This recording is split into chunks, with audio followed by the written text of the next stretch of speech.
Farmer را chief Amar Singh دولت صاحب کا جو سٹیٹمنٹ ان کی کتاب میں جو انہوں نے لکھا ہے کہ فاروق عبداللہ صاحب اور نیشنل کانفرنس کی لیڈرشپ 5 اگست 2019 کے فیصلے پر یا ایبروگیشن کے فیصلے پہ 370 کو ختم کرنے کے فیصلے پہ آن بورڈ تھی بی جے پی سرکار کو، اور جب یہ فیصلہ دلی میں ہوا تو نیشنل کانفرنس کے ساتھ نہ صرف انڈرسٹینڈنگ تھی بلکہ وہ ان کی لیڈرشپ اس فیصلے کے ساتھ آن بورڈ تھی اور پرائیویٹلی اس فیصلے میں حکومت کی مددگار بھی تھی۔ انفارچونیٹلی ہم یہ بات مسلسل کہتے آ رہے ہیں کہ 5 اگست 2019 کو جو فیصلہ ہوا اس سے پہلے 3 اگست کو فاروق صاحب، عمر صاحب اور ان کے ممبر پارلیمنٹ حسنین مسعودی صاحب نئی دلی میں پرائم منسٹر صاحب سے انہوں نے ملاقات کی، اور یہ آخری ملاقات تھی جموں کشمیر کی لیڈرشپ کی طرف، اور یہ اس وقت یہ ملاقات ہوئی جب آل پارٹیز یہاں پر پی اے جی ڈی کا ایک فارمیشن بھی ہوا تھا، اور پی اے جی ڈی کو سائیڈ لائن کرتے ہوئے، یونٹی کو سائیڈ لائن کرتے ہوئے، باقی لیڈرز کو آئسولیٹ کرتے نیشنل کانفرنس کی لیڈرشپ اس وقت پرائم منسٹر سے ملاقات انہوں نے کی، اور اس کے بعد وعدہ کیا کہ پبلکلی میڈیا میں کہا کہ ہمیں ایک ایشورنس ملی ہے 5 اگست کو کوئی بھی فیصلہ جموں کشمیر کے خلاف نہیں ہوگا۔ ہم 1947 سے یہ دیکھتے آ رہے ہیں جب بھی الحاق کے بعد،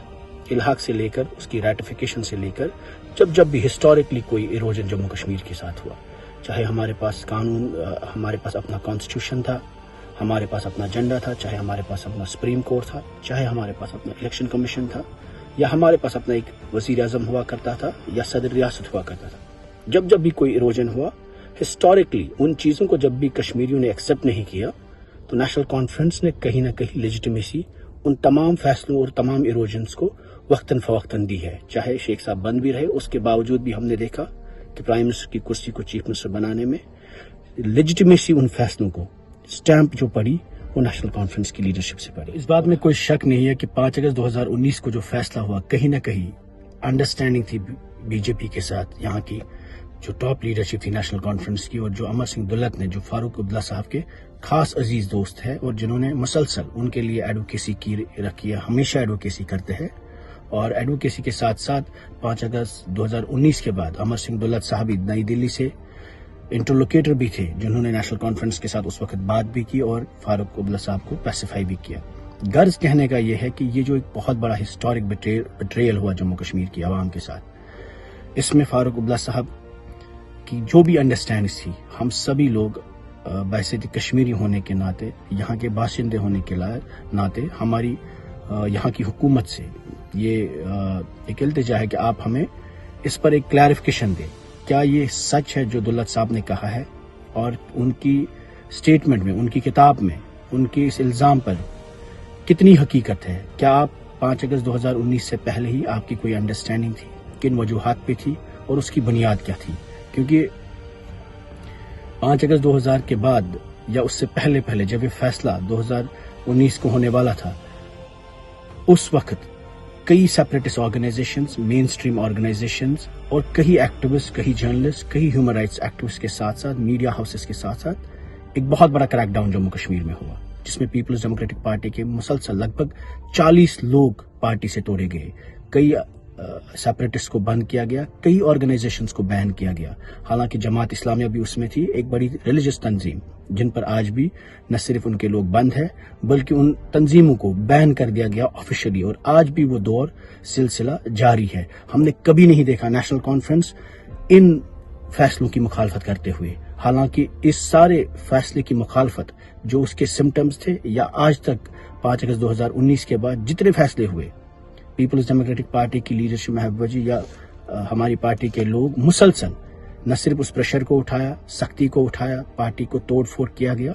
بلکہ کچھ پارٹیاں بنائی گئی اور کچھ پارٹیاں بچائی گئی۔ ایسی کیا وجوہات تھی؟ اگر نیشنل کانفرنس یہاں کی سب سے بڑی تحریک رہی ہے کہ اس تنظیم کو نہ صرف پروٹیکٹ کیا گیا بلکہ ان کے مینڈیٹ کو، جو آج آپ دیکھتے ہیں 50 ایم ایل اے ان کے پاس ہے، 50 ایم ایل اے ہو کے انہوں نے 5 اگست پہ بات نہیں کی، 370 کا اپنے ریزولوشن میں مینشن نہیں کیا، اور اسٹیٹ ہوڈ کا ریزولوشن اٹھایا جو پہلے کیبنٹ نے کیا، جو پرائم منسٹر صاحب نے کہا، جو بی جے پی کے لیڈر صاحبان نے، حکومت نے خود وہاں سے ہی آفر کیا تھا۔ اس طریقے میں 5 اگست 2019 کو نہ صرف نارملائز کیا بلکہ یہاں کی جدوجہد کو، یہاں کی لڑائی کو، یہاں کی گھٹن کو، یہاں کی خاموشی کو، 5 سال جو عذاب تھا، جو نوجوان جیلوں میں تھے، ان ساری چیزوں پر خاموشی کی. آج جب نیشنل کانفرنس کی سرکار یہاں پر ہے، 5 اگست کے بعد جتنے بھی فیصلے کیے گئے، ایک بھی فیصلہ اس حکومت نے ریورس نہیں کیا. اور آج جب اسمبلی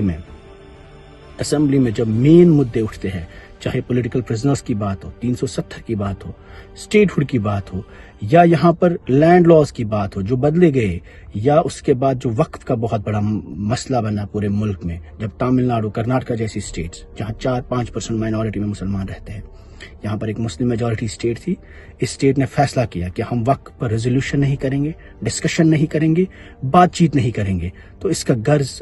ثابت ہوتا ہے کہ دلت صاحب کا جو الزام ہے کہیں نہ کہیں اس میں وزن ہے، اس میں حقیقت ہے. کہیں نہ کہیں یہ ثابت ہوتا ہے کہ امر سنگھ دلت کی جو بات چیت ہوئی ہے فاروق صاحب کے ساتھ، جو فاروق صاحب نے ناراضگیاں کی کہ ہم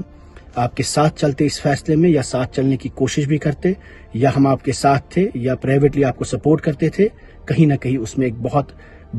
بہت بڑی حقیقت ہے. اور کہیں نہ کہیں یہاں کی سرکار کو، نیشنل کانفرنس کو جواب دینے کی ضرورت ہے. اس وقت اس حکومت کے بعد